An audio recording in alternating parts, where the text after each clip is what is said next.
Romanos 1 y versículo del 2 al 7. La semana pasada vimos el versículo 1. Dice así, que él había prometido antes por sus profetas en las santas escrituras, acerca de su Hijo, nuestro Señor Jesucristo, que era del linaje de David según la carne, que fue declarado Hijo de Dios con poder, según el Espíritu de Santidad, por la resurrección de entre los muertos, y por quien recibimos la gracia y el apostolado para la obediencia a la fe en todas las naciones por amor de su nombre, entre las cuales están también vosotros, llamados a ser de Jesucristo, y a todos los que estáis en Roma, amados de Dios, llamados a ser santos. Gracia y paz a vosotros, de Dios nuestro Padre y del Señor Jesucristo. Amén.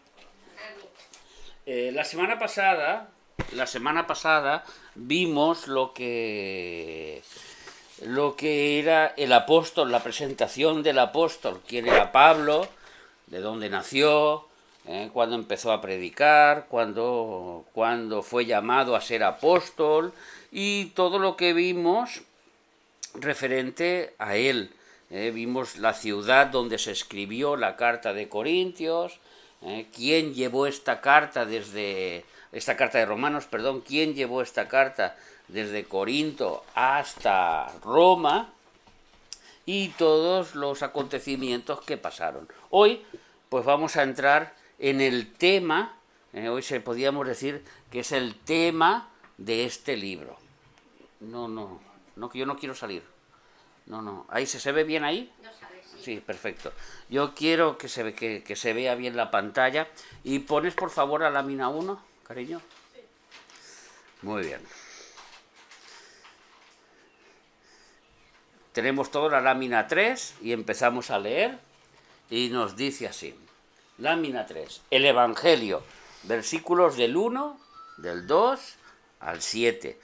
El Evangelio significa la buena noticia de Dios. Básicamente esa es la palabra, el significado de la palabra evangelio. Cuando nosotros decimos que somos cristianos evangélicos, los del mundo no entienden muy bien el término y nos llaman evangelísticos o nos llaman evangelistas o nos dicen, pero nosotros somos cristianos evangélicos, somos los cristianos, seguidores de Cristo, que llevamos las buenas noticias de Dios. Y ese es nuestro símbolo, ese es nuestro sello de cara al mundo. Somos esas personas que llevamos esta buena noticia de Dios. ¿Cuál fue la noticia de Dios? ¿Cuál es esa buena noticia? Que Dios hizo la paz con el hombre. Dios estaba enfadado con el hombre a causa del pecado. Y como no había ningún hombre justo que pudiera pagar el castigo del pecado, pues entonces vino Dios en su segunda persona de la Trinidad y se manifestó como hombre. Y en esa persona fue crucificado, murió y resucitó. En esa muerte de un hombre justo, porque ese hombre era justo y era un hombre, no era un Dios menor, ni era un ser menor, ni era un arcángel hecho hombre, ni muchísimas cosas y aberraciones que no paran de decirse sobre Jesús, sino que Jesús era 100% hombre y 100% Dios. Y ese hombre sin pecado, que no cometió ningún pecado, fue el que pagó el castigo del pecado de la humanidad. Ahora, para recibir esa bendición, para recibir esa paz sobre nuestros corazones, es imprescindible aceptar el Evangelio, cosa que el mundo no lo acepta, y por lo cual ya veremos que el libro de Romanos es un libro judicial, nos va a hablar de muchos términos judiciales, nos va a hablar como si fuera un juez, con términos como si diríamos de sentencias, con lo que se dice aquí son sentencias firmes. Entonces, una de las sentencias es que aquellos que reciben al Evangelio, aquellos que se arrepienten y reciben estas buenas noticias, son los que Dios considera que son los que han hecho la paz con Él. Esto es el tema básicamente de este libro. Luego lo vamos a ver un poquito más extenso. Pero ya hemos visto lo que es el Evangelio, esa buena noticia. Jesús vino al mundo para perdonar nuestros pecados y para que nosotros tengamos vida eterna. En otras palabras, más corto, el Evangelio. Este Evangelio fue prometido por los profetas. Si podemos leer en Isaías, capítulo 9, y versículos del 1 al 5. No. Otro hermano, yo lo voy a leer Isaías, por favor, mamá, busca tú, 1 Corintios 15, versículos 3 y 4. Isidro, usted busque también, pues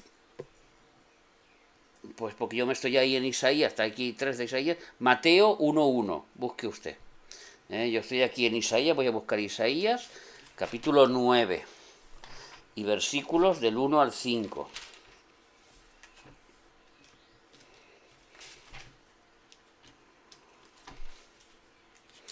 ¿Tú quieres buscar Romanos? Después, Romanos capítulo 1, versículo 5, y Romanos 6, versículo 17. Vamos, empezamos por Isaías. Isaías capítulo 9 y versículos del 1 al 5. Este evangelio prometido, esta buena noticia prometida por los profetas, nos ha dicho el libro de Romanos que acabamos de leer. Mas no habrá para siempre oscuridad para la que está ahora en angustia, tal como la aflicción que le vino en el tiempo que livianamente tocaron la primavera, tal como la aflicción que le vino en el tiempo que livianamente tocaron la primera vez a la tierra de Zabulón y a la tierra de Neftalí, pues el fin llenará de gloria el camino del mar, de aquel lado del Jordán, en Galilea de los gentiles. Aquí está hablando de las buenas noticias que van a llegar por un terreno concreto, en una zona concreta del mundo. Por eso está diciendo la orilla del mar, en la tierra de Zabulón, en la tierra de Neftalí, en Galilea. Está hablando concretamente de una zona donde van a llegar de ahí va a salir estas buenas noticias. Y dice, el pueblo que andaba en tinieblas vio gran luz.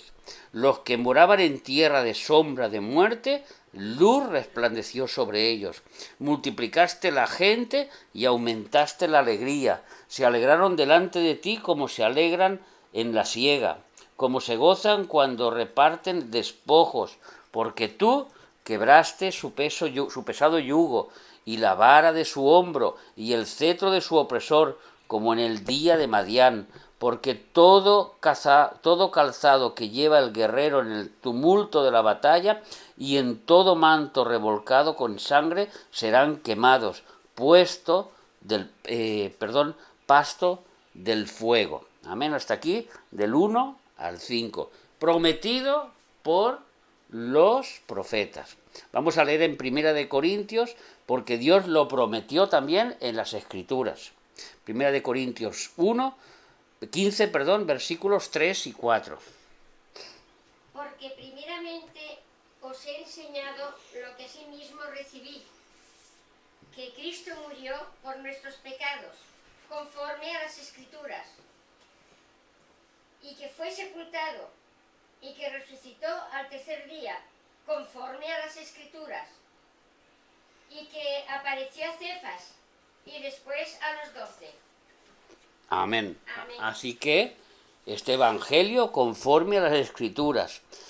Dice este versículo de Romanos que estábamos leyendo que acerca de su hijo, porque este evangelio tiene que ver con un hombre del linaje de David. Vamos a leer en Isaías 9, versículos 6 y 7. Leo así: porque un niño nos es dado, hijo nos es nos es nacido, hijo nos es dado, y el principado sobre su hombro, y señalará su nombre, admirable, consejero, Dios fuerte, Padre eterno, príncipe de paz. Lo dilatado de su imperio y la paz no tendrán límite sobre el trono de David y sobre su reino, disponiéndolo y confirmándolo en juicio y en justicia desde ahora y para siempre. Un niño, o sea que un niño luego se hace hombre. Este evangelio se presenta en la persona de un hombre. Dice que es del linaje de David. Vamos a ver Mateo capítulo 1 y versículo 1. Amén. Dice así: libro de la genealogía de Jesucristo, hijo de David, hijo de Abraham. Amén. ¿Ves? Hijo de David, hijo de Abraham, del linaje de David. Vamos a ver en Romanos, para ser obedecido. Este evangelio es obligatorio que sea obedecido, tal como nos decía aquí que hemos leído en Romanos, que es lo que estamos estudiando. Y por quien recibimos la gracia y el apostolado para la obediencia a la fe en todas las naciones por amor de su nombre. Amén. Este es el 1.5 y ahora vamos a buscar el capítulo 6 y versículo 17. Este evangelio tiene que ser obedecido para que actúe en el ser humano. Amén. Pero gracias a Dios, que aunque erais esclavos del pecado, habéis obedecido de corazón a aquella forma de doctrina a la cual fuisteis entregados. Amén. Y por último, dice que es para todos los gentiles, o sea, para todo el mundo, porque antes era para los judíos, ahora es para los judíos y para los gentiles. Por eso nos dice aquí, en Romanos capítulo 1, 5 y 7, volvemos a repetir, y por quien recibimos la gracia y el apostolado para la obediencia a la fe en todas las naciones, por amor de su nombre, en todas las naciones. Ya no es una nación, ahora es en todo el mundo. Todo aquel que por fe recibe el Evangelio tiene la vida eterna. Y dice estos últimos versículos que hemos leído de Romanos: gracia y paz a vosotros de nuestro Padre y del Señor Jesucristo. La palabra gracia significa charis, favor no merecido. Y aquí lo que le está diciendo el apóstol es que le está deseando esa gracia divina sobre ellos. No es que no la tengan, porque son, como vamos a ver en un momento, les va a llamar santos, porque ya han recibido el Evangelio, ya lo han obedecido. Pero nosotros, para nuestro caminar diario, necesitamos una gracia que nos dé el Señor para nuestro entorno, para las personas donde vamos, cuando vamos al médico, que nos dé una gracia, cuando vamos a comprar, para todo lo que tengamos, que Dios nos dé gracia sobre los demás. Cuando hablemos su palabra, que nos dé gracia. Y eso viene del Señor. No es la gracia salvadora, es la gracia que el Señor pone en nosotros para el actuar día a día. Por eso dice gracia y paz.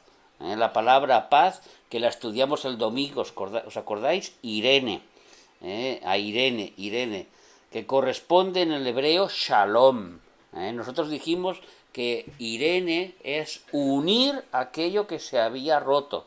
La palabra paz en sí significa eso, pero en el original también hebreo significa shalom, ese saludo tan hermoso que tienen los judíos y que se dicen shalom, y que significa prosperidad deseada en el saludo. Yo deseo que todo te vaya bien, yo deseo que Dios te bendiga, yo deseo, es la palabra paz, es la palabra shalom, desear todo lo bueno que Dios tiene para ti en una sola palabra. Es una palabra muy hermosa.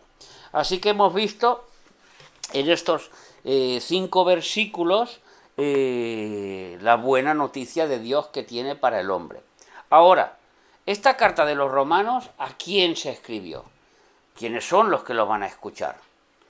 ¿A quién está escrita esta carta? ¿A un grupo de cristianos? ¿A un grupo de romanos? ¿A un grupo de judíos? Vamos a ver la lámina número 2. Vamos a ver los lectores. versículos del 7 al 15. Y nos dice así. Ahora que lo podemos ir leyendo según vamos a ir explicando el tema de los lectores. Los lectores, es decir, los romanos, y por extensión nosotros. O sea que esta carta se puede decir que es para nosotros. Ocupan un lugar especial en el corazón de Dios y en el de Pablo cuando lo escribe. Vamos a ver aquí 7 características o 7 aspectos de estas personas que Dios y que Pablo habían escrito esta carta de los romanos. Primero, eran amados por Dios. Vamos a ver el versículo 7 de este libro de Romanos que estamos estudiando, versículo 7.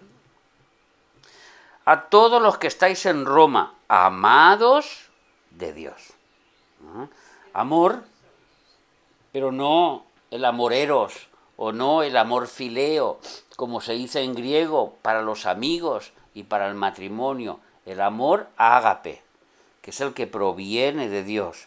Es el amor que doblega su propia voluntad para beneficiar al otro. Dios ama a todo el mundo. Juan 3:16. ¿Quién se lo sabe? Porque de tal manera amó Dios al mundo que dio a su Hijo unigénito, para que todo aquel que en él cree no se pierda, mas tenga vida eterna. Muy bien, entonces ese es el amor que tuvo Dios por el mundo y desea la salvación para todos. Primera de Timoteo, usted lo puede buscar, Isidro, Primera de Timoteo, capítulo 2 y versículo 4. Vamos a ver ese amor que tiene Dios, amados de Dios. Primera de Timoteo 2:4. Dice así la palabra, el cual quiere que todos los hombres sean salvos y vengan al conocimiento de la verdad. Amén. Amén. El cual quiere que todos sean salvos. Por eso dice, amados de Dios. Amados de Dios. Y luego dice, llamados a ser santos. Punto número 2. En este mismo versículo, llamados a ser santos. Nuevamente, en el original no figura a ser. La palabra a ser, como vimos el estudio pasado, Pablo llamado a ser. Esta palabra no está en el original, pero queda implícita. Solo dice llamados santos. Es decir, que han sido llamados para ser santos ahora mismo, para ser hoy separados para Dios. Es importante notar que Dios llama, invita, y es una convicción que un anhelo de Dios es que hagamos la invitación o llamado cada vez que prediquemos o testifiquemos. Por eso casi todos los domingos nosotros hacemos la oración, hacemos el llamado. Nunca sabemos quién nos está escuchando en las redes o en diferentes lugares. Tenemos que hacer el llamado para ser santos. Nosotros recibimos la santidad de Dios en el momento de nuestra conversión, en el momento que obedecemos al Evangelio, esas buenas noticias que vienen sobre nosotros. Dice que llamados a ser santos. En el versículo 7 dice que estaban en Roma, porque dice a todos los que estáis en Roma. Es la capital del Imperio Romano, la gran metrópoli, y también la capital del pecado, el desenfreno, la inmoralidad y la crueldad.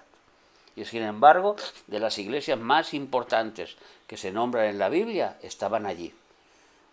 Hay un versículo que dice, donde abundó el pecado, sobreabundó la gracia. Amén. O sea que el pecado no es un freno para la gracia de Dios y para el Evangelio. El Evangelio tiene mucho poder. Y a quien mucho se le perdonó, mucho se le ama. Amén. Así que vemos que en esta Roma, en esta ciudad corrompida, ahí está floreciendo esta iglesia. No hablamos de la iglesia católica romana, hablamos de la iglesia primitiva romana, como estaba en Éfeso, como estaba en Galacia, como estaban en diferentes lugares. Pequeñas iglesias que iban floreciendo con el Evangelio. Dice el versículo 9 y 10 que eran favorecidos, estaban en Roma, en el punto número 4. Eran motivo de gratitud a Dios en el corazón de Pablo, estas personas. Primeramente doy gracias a mi Dios mediante Jesucristo con respecto a todos vosotros, de que vuestra fe se divulga por todo el mundo. Entonces él daba muchas gracias a Dios en las oraciones por estos romanos. Amén. Así que aquí notamos cómo se regocija el corazón consagrado de Pablo por la obra de otros siervos. Recordemos que la iglesia de Roma no sabemos su fundador. No sabemos. Unos dicen que fue Pedro, pero Pedro, cuando se fundó la iglesia de Roma, estaba en Jerusalén, predicando en Jerusalén, así lo dice Hechos de los Apóstoles. Entonces no fue Pedro el que fue a predicar a Roma. No se sabe si fue Pablo o fue algún hermano más que llegó allí, predicó y empezó una iglesia. Porque aquí lo importante no es cómo empezó la iglesia, sino en sí la iglesia que se estableció. Aquí no se le da importancia ni al pastor ni al apóstol en aquella época que fundó la iglesia, sino la iglesia de Jesucristo. Esto es lo importante, porque la iglesia es de nuestro Señor Jesucristo, y Él va añadiendo los que tienen que ser salvos. Y Él hace la obra en su iglesia. Muchas veces los hombres queremos tomar el protagonismo de Dios, pero el protagonismo es de Jesús. La iglesia es de Él la compró y Él la realizó. Entonces no es quién fue el predicador que vino, quién fue el evangelista, en aquella época quién fue el apóstol o el profeta, sino que existe esa iglesia. Y esta iglesia de Roma, Él está muy agradecido, porque aún sin saber quién la constituyó, hemos dicho que su fe era conocida por todas las iglesias. Eran favorecidos por el ministerio de oración de Pablo. Vamos a ver los versículos 9 y 10. Porque testigo me es Dios, a quien sirvo en mi espíritu, en el evangelio de su Hijo, de que sin cesar hago mención de vosotros en mis oraciones, rogando que de alguna manera tenga al fin, por la voluntad de Dios, un próspero viaje para ir a vosotros. Así que el apóstol Pablo, a esto lo que los quería mucho, pues oraba por diferentes cosas. Dice el versículo 9 que oraba por sus necesidades. Porque testigo me es Dios, a quien sirvo en el evangelio, de que sin cesar hago mención de vosotros, siempre en mis oraciones.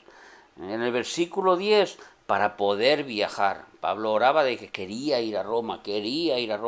La verdad es que luego el Espíritu Santo daba testimonio allí donde pasaba de los sufrimientos que recibiría cuando llegó a Roma, y allí iba a morir, y allí estuvo encarcelado. Pero en Roma también es donde escribió la gran mayoría de sus cartas que hoy tenemos nosotros. O sea que fue una bendición aquel tiempo que él estuvo encarcelado para poder escribir. ¿Sabéis quién estaba con él? ¿Os acordáis? Lucas. Lucas fue casi el escritor de todas sus cartas, por lo menos de las últimas. Filipenses, Timoteo, primera y segunda de Timoteo, Colosenses y alguna más. Era favorecido por el ministerio de Pablo, por la voluntad de Dios. Es interesante notar que años después fue Roma, pero preso y sufriendo contratiempos, naufragio, ya lo que os acabo de explicar, es lo que está explicando en este último punto que se ve aquí en la lámina 3. Amén. Así que seguimos, cambiamos de lámina y nos vamos al punto número 6.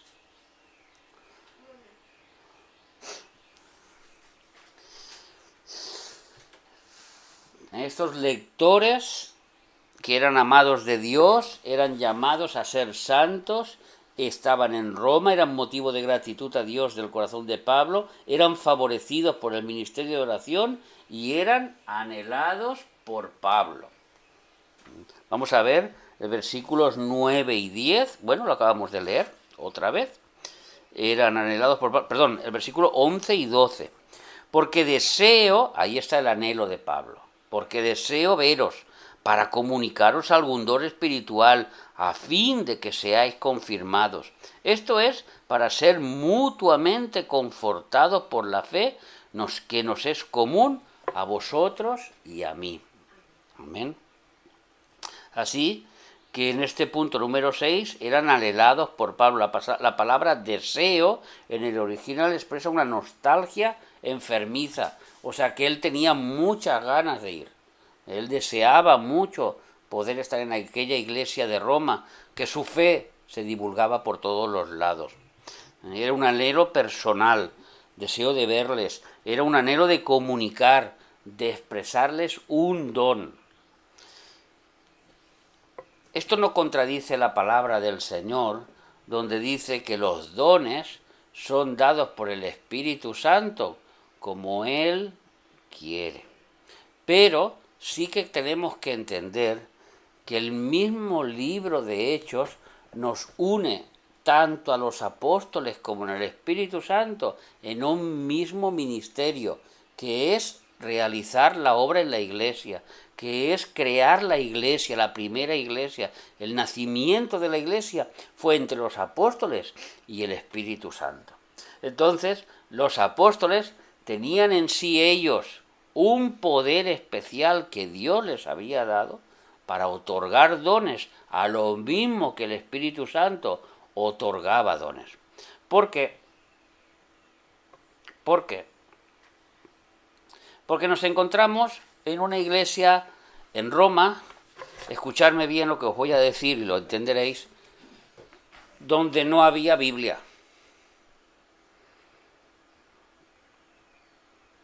Donde no había doctrina, donde lo único que tenían eran pergaminos del Antiguo Testamento y algún pergamino que les hacía llegar algún viajero, como fue el caso de la hermana que llevó la carta de los romanos, y llegó seguramente algún pergamino más para que ellos lo pudieran leer.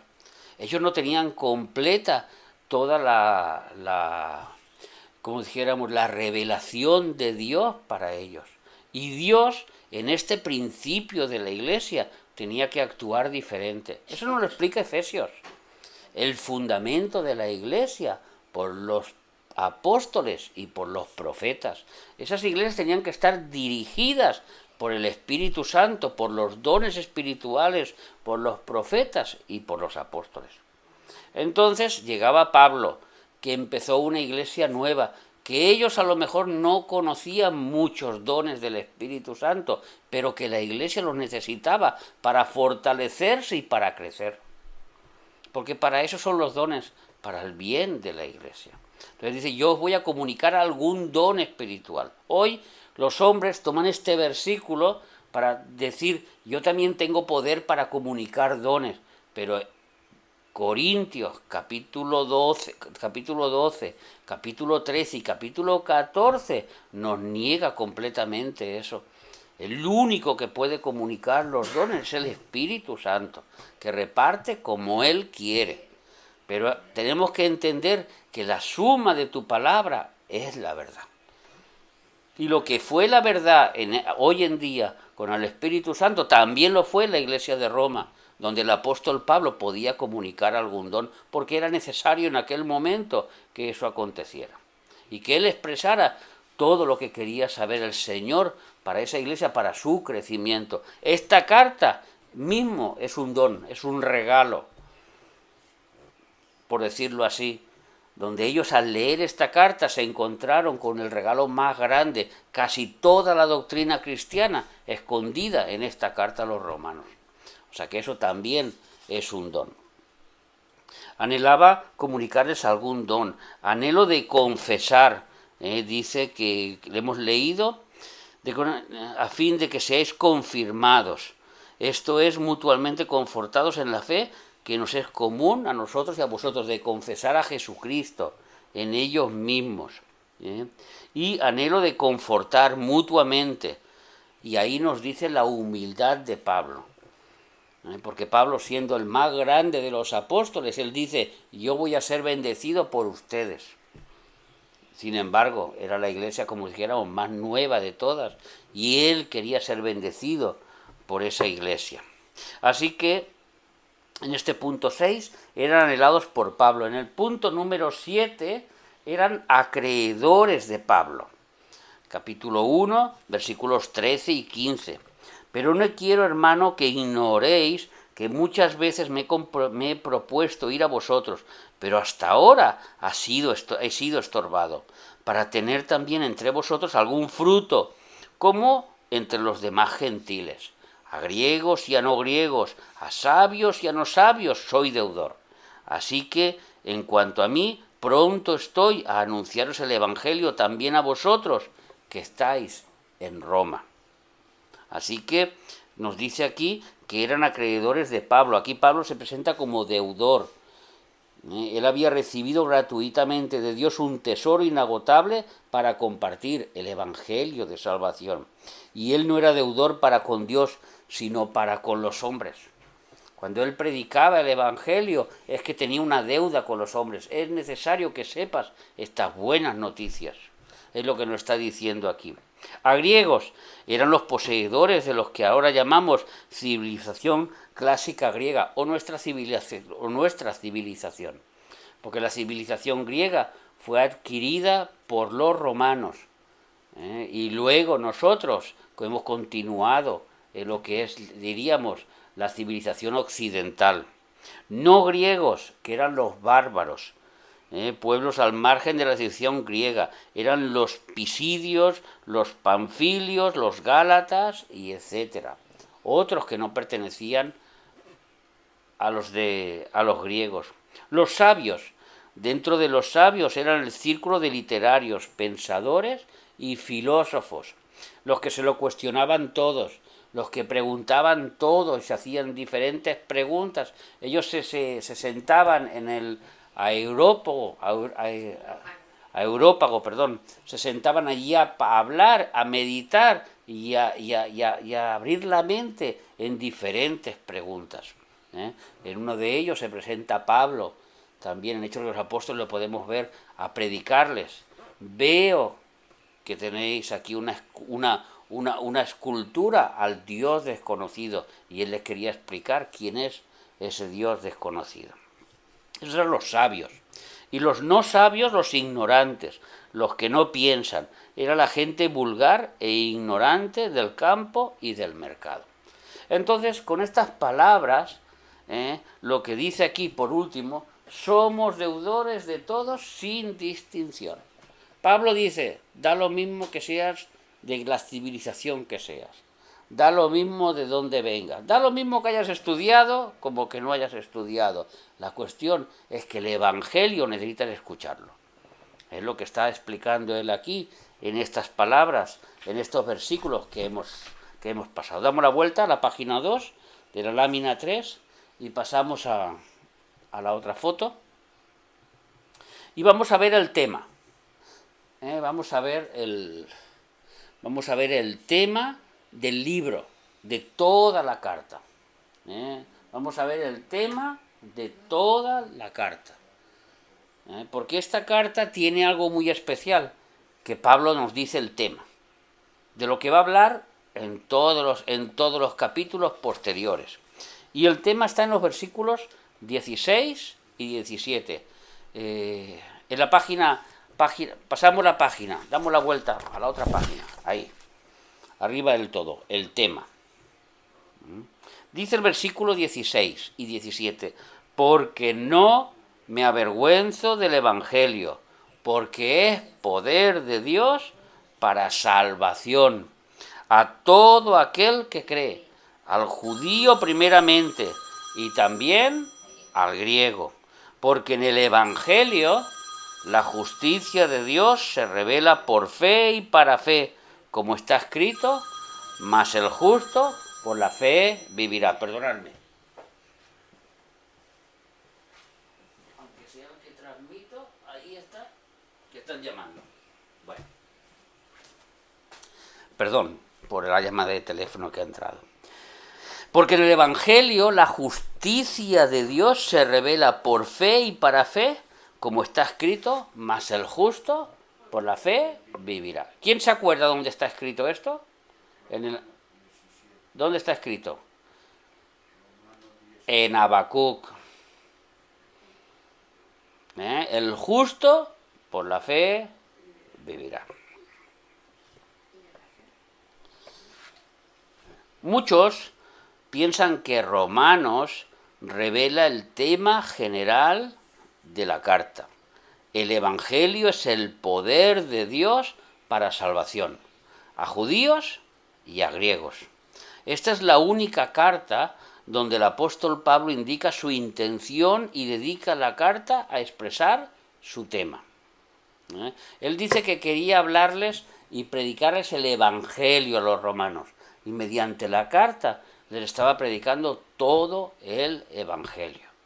Nosotros podemos pensar que el Evangelio son las buenas noticias de que Jesús vino al mundo, murió por nuestros pecados, y eso es el Evangelio, y quien lo recibe, recibe vida eterna.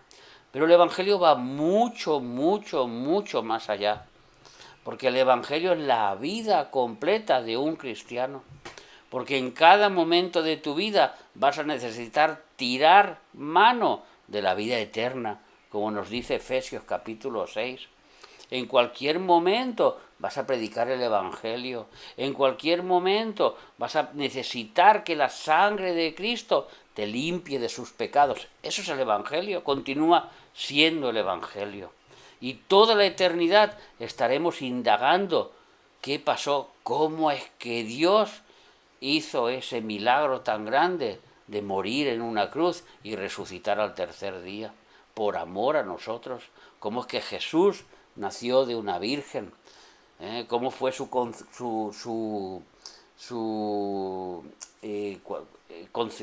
cuando la Virgen concibió, cómo fue que el Espíritu Santo realizó ese milagro. Todo eso es parte del Evangelio. La vida de Cristo en la tierra, eso es parte del Evangelio. Quitando un poco la escatología, que son las profecías de los últimos tiempos, el resto está centrado en el Evangelio de Jesucristo. Así que el Evangelio es muy, muy extenso.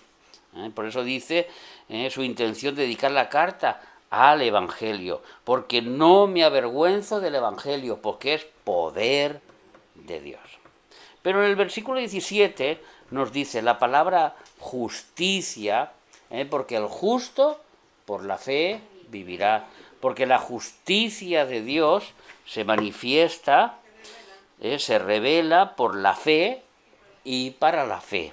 La palabra justicia en Romanos es muy importante. Os he dicho que es una palabra jurídica. Es de las palabras que va a utilizar Pablo continuamente en Romanos. Muchas palabras jurídicas que no se pueden cambiar. Cuando el juez dictamina justicia, ahí ya no hay más que hacer. Tú puedes apelar a otro juez supremo, pero lo que el juez ha dictaminado, eso es justicia. Entonces, la palabra justicia en romano es muy importante, pues Pablo la usa para hablar de cómo Dios hace posible la restauración de la relación con Él.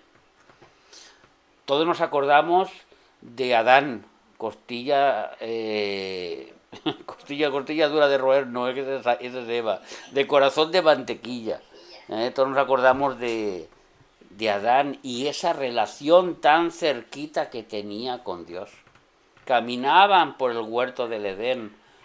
Los animales vinieron porque Dios se los hizo pasar, le puso nombre a todos los animales. Tenía una relación íntima con Dios. No se avergonzaba de estar desnudo delante de Dios porque en él no había pecado. Pero cuando entró el pecado, se tuvo que tapar, se tuvo que esconder delante de Dios, ya se veía sucio. Se rompió esa relación entre el ser humano y Dios. Aquello que Dios quería tan perfecto para ti y para mí, se había roto. Entonces llega la justicia de Dios y lo restaura. Eso es el Evangelio, eso es parte del Evangelio. Es la obra que hizo Jesús en la cruz. restaura esa fina línea que se rompió, y ahora cuando tú oras, el Señor te escucha. Dios te escucha, no necesitas un intermediario, no necesitas que un sacerdote levante tu oración a los cielos, ni una virgen, ni una estatua, ni nadie. Tú directamente oras y en el trono de Dios, Dios te está escuchando. Así lo dice en el libro de Hebreos. Entonces vemos que esa relación que se había roto, la palabra justicia la vuelve a unir. Y aunque nosotros no andemos tan juntitos como Dios, como andaba Adán, porque él lo veía y porque estaba con él, igualmente nuestro espíritu se une al Espíritu de Dios. Y tenemos nosotros el Espíritu Santo. Y entonces la justicia de Dios empieza a actuar en nosotros. Y ahí estamos con Dios. Entonces, para Pablo es la relación restaurada la que hace posible que la persona viva una vida moral justa delante de Dios. Nosotros no se trata de portarte bien o no portarte bien. Es que cuando tú eres restaurado, esta justicia ha sido restaurada, todo lo que haces lo haces para bien. Porque dice en Efesios capítulo 1 y versículo 13, capítulo 2 y versículos 8, que somos creados para buenas obras. Nosotros hemos nacido de nuevo para buenas obras que Dios ha preparado de antemano en el cielo. O sea que esa justicia vemos cómo une esa relación entre nosotros y Dios. Entonces podemos vivir una vida moral recta delante de Dios y Dios aceptarla y verla bien. Seguimos con el versículo donde dice: no me avergüenzo. Esto es un giro retórico llamado litote, que enfatiza la grandeza de la cuestión. Es una forma irónica de decir las cosas. En vez de decir Pablo, porque yo estoy orgulloso del Evangelio, él dice, no me avergüenzo del Evangelio. Hace una negación en algo positivo. No me avergüenzo del Evangelio. Es al contrario. Sí, cambia. No me avergüenzo del Evangelio. Otras frases que son así, pues sería, pues mira, cuando me veo al espejo no soy tan feo como parezco. La verdad es que es muy feo, pero tú dices, no soy tan feo como parezco. Es una frase que está realizada así. No me avergüenzo del Evangelio. Porque quiere enfatizar ese poder del Evangelio. Porque el Evangelio es poder de Dios para salvar. Esta palabra poder, todos sabemos, es dunamis en griego. Es la dinamita es la dinamita de Dios para levantar a las personas de la bancarrota moral, destruir el orgullo intelectual y religioso, liberarles del pecado y darles paz para con Dios. ¿Cuántas cosas tiene este poder? Volvemos a leerlo. Este poder nos levanta de donde hemos caído. Y moralmente el hombre está destruido. El hombre está en pecado. Y la paga del pecado es la muerte. El hombre está en bancarrota. Por eso la frase dice, está en bancarrota. El hombre está fulminado. Lo ha perdido todo. Es como aquel que llega al casino, se pone a jugar y entra con dinero y sale desplumado. Así está el hombre delante de Dios. Entonces este poder es para restaurar a este hombre que sale del casino, que va a llegar a casa y que su mujer lo está esperando con la escoba. ¿Dónde está el dinero de la comida? ¿Dónde te has gastado el dinero del mes? Digamos así el ejemplo. Entonces este hombre que está en bancarrota, que su vida ha sido un desastre, que se da cuenta de que como no va a llegar a buen puerto, su mujer se va a separar, se va a quedar sin hijos, se va a quedar sin casa porque no va a poder pagar la hipoteca, se va a quedar en la calle, lo tirarán del trabajo y todo será un desastre. Eso es un ejemplo de la bancarrota del ser humano, pero hablamos moralmente, por eso hago el ejemplo. Y este poder destruye el orgullo intelectual. Hay personas que aun estando en esta condición de que delante de Dios lo han perdido todo, pero se creen de que ellos, porque han estudiado, porque son inteligentes, porque pueden hacer lo que sea, se pueden presentar delante de Dios y defenderse delante de Dios. No, es que yo tengo derecho delante de Dios porque yo he estudiado tal carrera y he hecho esto y he hecho lo otro, y mi inteligencia y las cosas que yo hago, para Dios esto no sirve. Por eso Dios lo destruye todo eso con el poder del Evangelio. Otro, el orgullo religioso, como lo había en los tiempos de Jesús. No, es que yo soy hijo de Abraham. Jesús le dice, si fueras hijo de Abraham, pues harías lo que yo te digo. Pero ellos no eran hijos de Abraham, ellos se creían. Todo era una apariencia religiosa. Yo voy a irme de rodillas, yo voy a ponerle la velita a la Virgen y seguro que me va a ir bien. Y voy a ponerle aquello y voy a hacer aquello y voy a hacer lo demás y los dogmas y todas estas cosas, pensando que así yo me puedo acercar a Dios. Pero el poder del Evangelio destruye todo eso. También lo destruye. Toda inteligencia, toda religión. Dice, liberarles del pecado y darles paz con Dios. Eso es un poder muy grande. ¿Quién te puede perdonar pecados? Mirad, cuando Jesús estaba en la tierra, lo querían matar. ¿Por qué? Porque él decía que él te perdona los pecados. Y decían los fariseos, ¿este se cree Dios? Dios es el único que tiene acción de poder perdonar los pecados. Es el único. Y este poder está en Jesús, en el Evangelio. A través de su sangre nos perdona nuestros pecados. Es un poder muy grande. Porque quien no tiene perdón de los pecados sigue en bancarrota. Aunque vaya a la iglesia, aunque sea un intelectual, aunque haga lo que sea. Sin el perdón de pecados no sirve.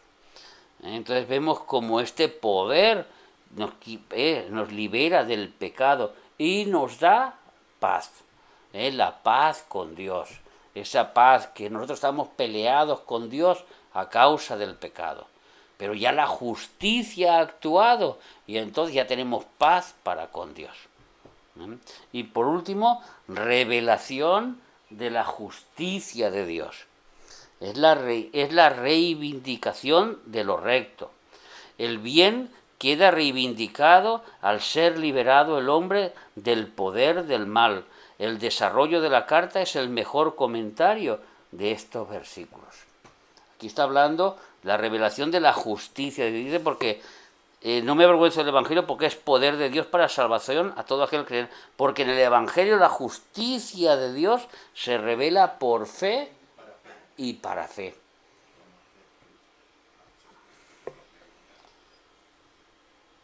Pero hay una frase que hemos dicho que se encuentra en Habacuc 2:4, lo podéis buscar y quien lo tenga que lo lea, que es que por la fe el hombre vivirá, el justo por la fe vivirá.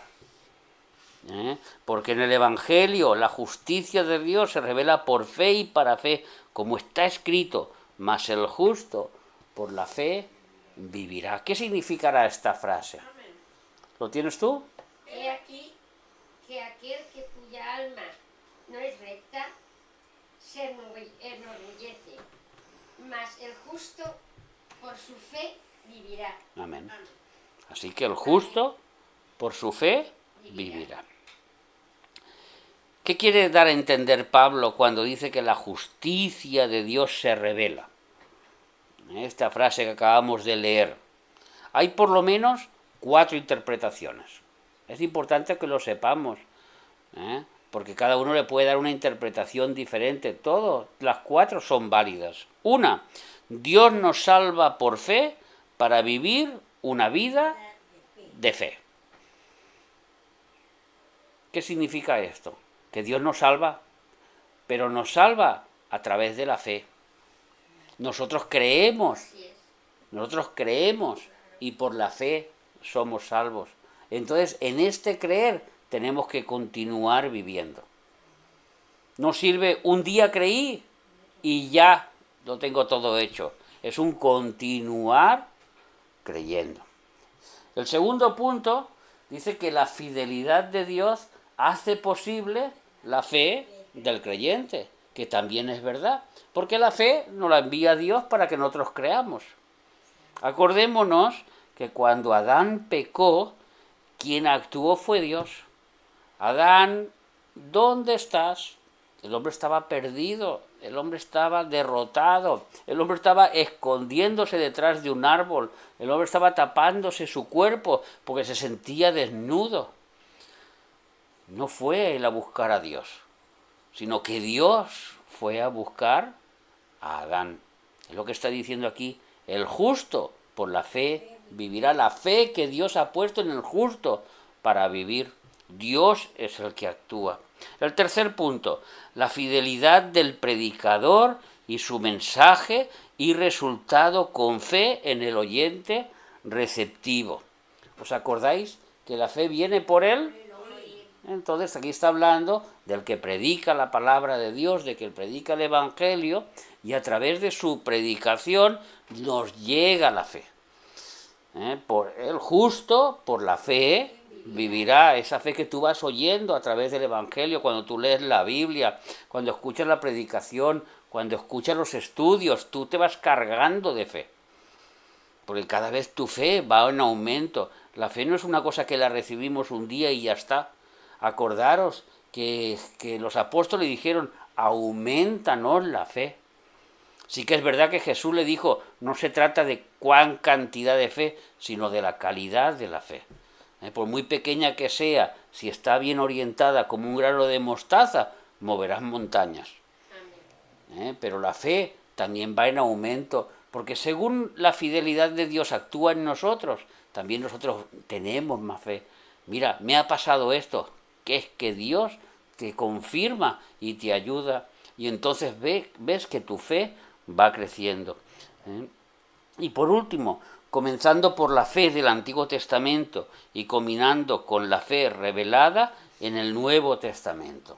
En el Antiguo Testamento vemos que tenían una fe a larga vista. Ellos pensaban en Génesis capítulo 3 y versículo 15, cuando Dios le prometió a la mujer que de tu simiente nacerá uno que destruirá la maldad. Entonces ellos miraban a ese que iba a nacer y que todavía no había nacido. La fe en el futuro. Entonces ellos mirando en el futuro, por la fe vivían. Y nosotros, te está diciendo aquí, miramos al pasado. Ya vino, murió, resucitó, y por la fe en Jesucristo podemos vivir. Así que Pablo clarifica esta frase anclándola en Habacuc 2:4, donde dice, mas el justo por la fe vivirá. Sin duda la frase es la manera de Pablo de aceptar que la justicia de Dios es recibida por la fe y resulta en una vida fiel al que nos justifica por su gracia. Esta es la idea perfecta de el justo por la fe vivirá. Tú eres justo porque por fe has creído, pero luego necesitas vivir justamente y para eso necesitas la fe. Todos los días necesitas la fe. Cuando tú oras a Dios, ¿oras con qué? Porque no lo ves. La fe es la certeza de lo que se espera, lo que no se ve. Entonces la fe es diaria. El justo vive continuamente por la fe. Los impíos viven continuamente por los sentidos, lo que ven, lo que oyen, lo que sienten, lo que gustan, los 5 sentidos. Por eso los impíos se dirigen por sus sentidos. ¡Ay, es que en la tele están diciendo que si la guerra entre Israel y que si esto, ya estamos en el Apocalipsis! No tienen ni idea. Ellos se guían por los sentidos. Nosotros nos guiamos por la fe. Nosotros nos guiamos por la fe. Hay un versículo, ya que hablaba de Habacuc, hay que cerrar esto en este cántico de Habacuc y entenderemos cómo un justo vive por la fe. Vamos a buscar en Habacuc, capítulo 3.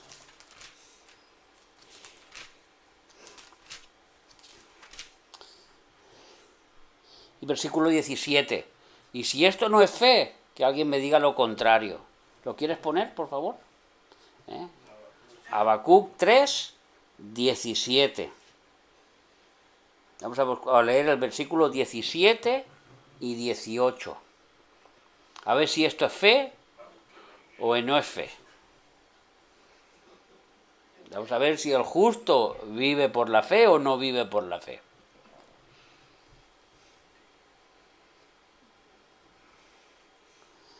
Amén. Vamos a leer. Aunque la higuera no florezca, ni en las vides haya frutos, aunque falte el producto del olivo, y los labradores no den mantenimiento, y las ovejas sean quitadas de la majada, y no haya vacas en los corrales. Esto es el problema. Estas son las dificultades. Con todo, yo me alegraré en Jehová y me gozaré en el Dios de mi salvación. Las circunstancias se ven, se oyen, se huelen, se palpan, pero no van a mover mi fe. El justo, por la fe. Este es el mejor ejemplo que hemos podido dar en la Biblia. Amén.